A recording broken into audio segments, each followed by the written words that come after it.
Fire crews are trying to stay ahead of this unpredictable fire. Things may be looking up for Chico's homeless community. As I take you inside, you can see all the amenities in here. We're learning a bit more about the woman who died in this shooting. You have until the beginning of January to come experience this wonderland for yourself. Hopefully a little more gracefully than I am. This demonstration here meant to scare the students straight. And not even 24 hours ago, the homes lining this stretch of street were all still standing. Sex on the job, discriminating against black employees and criminal suspects, and then retaliating against those who brought these and other moments of misconduct to light. Thousands more acres were lost. Why are we not seeing what you proposed years ago? Reporting for Chico, Ryan Matthey, the Northstate's news. You might be able to see some of the holes in the roofs there. Fire officials had to drill holes from the top just to get to the inside. And if water continues to drop as it's predicted to, even this ramp would be forced to close. It's about 670 feet underneath the Oroville Dam. And right over here, California Governor Gavin Newsom was here Tuesday morning talking that drought.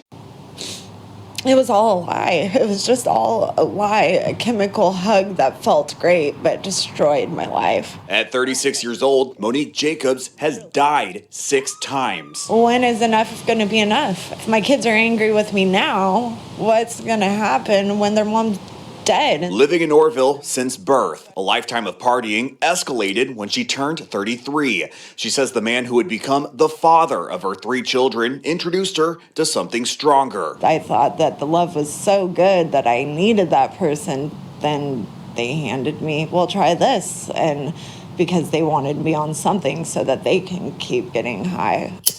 It was heroin, and she was hooked. Within 3 months, she was an IV user. The opioid killing her on 4 separate occasions. Revived each time, only to use again.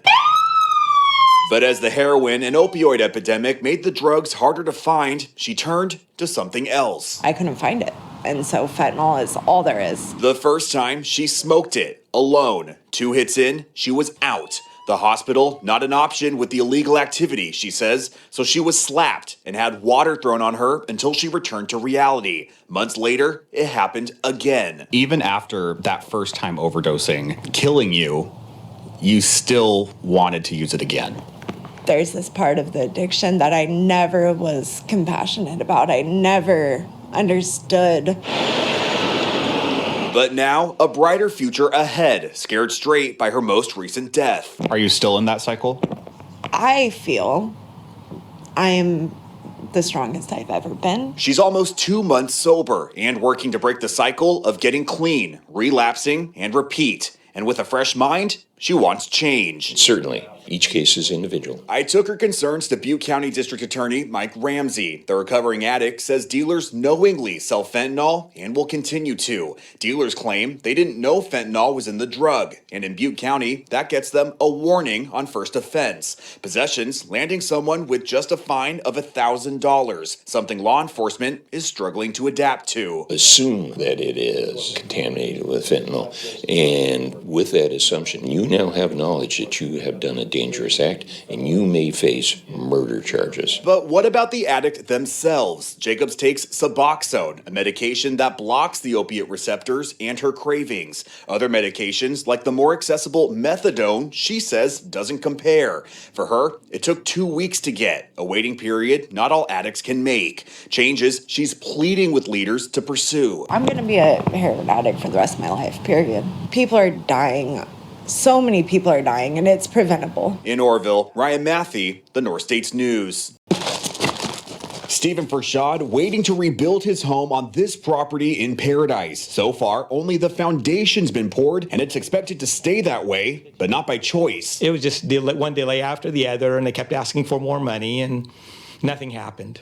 How much money? They got a little over $200,000 of my money. He says he hired the construction company Cubic Quarters to rebuild after the 2018 Camp Fire. He claims they took his money and ran over the past 2 years. I've given her 97% of my home price.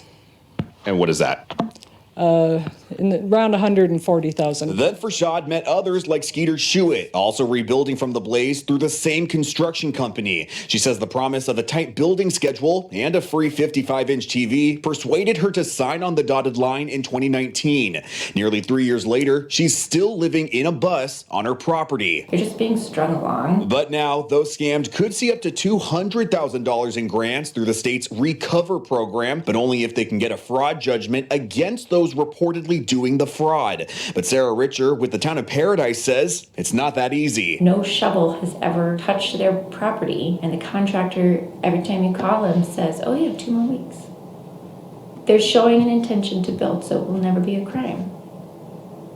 But how long can they keep saying that?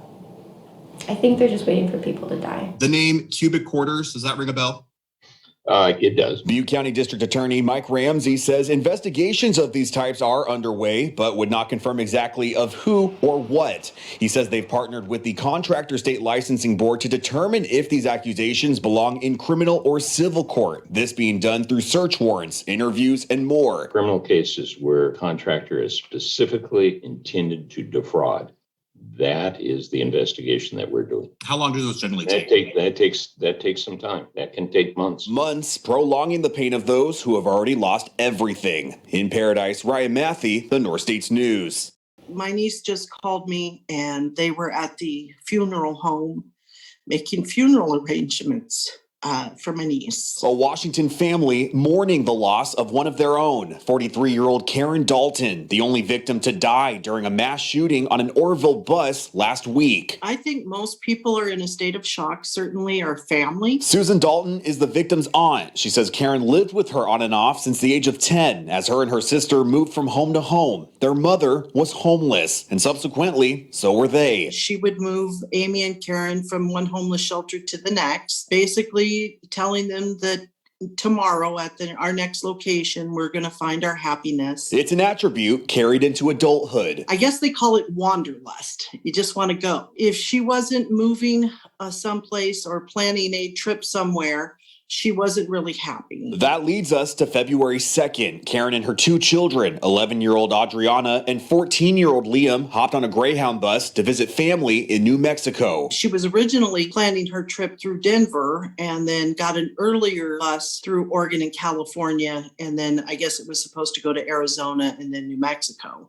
So unfortunately, it didn't make it that far. This bus stopped outside an AM/PM in Oroville, Butte County. That's when those on board say 21-year-old Asadi Coleman of Sacramento opened fire, killing Karen, who was shielding her daughter. I cannot imagine being an 11-year-old girl and getting shot through your mother in the face and then trying to recover from that psychologically.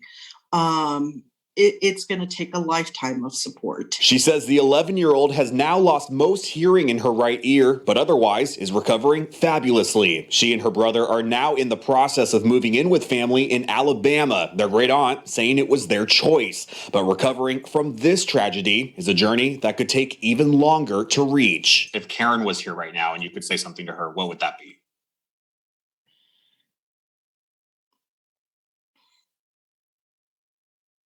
I love you, Karen. I would take you back. I always took you back. And I loved you. For KRCR News Channel 7, I'm Ryan Matthey in Oroville reporting.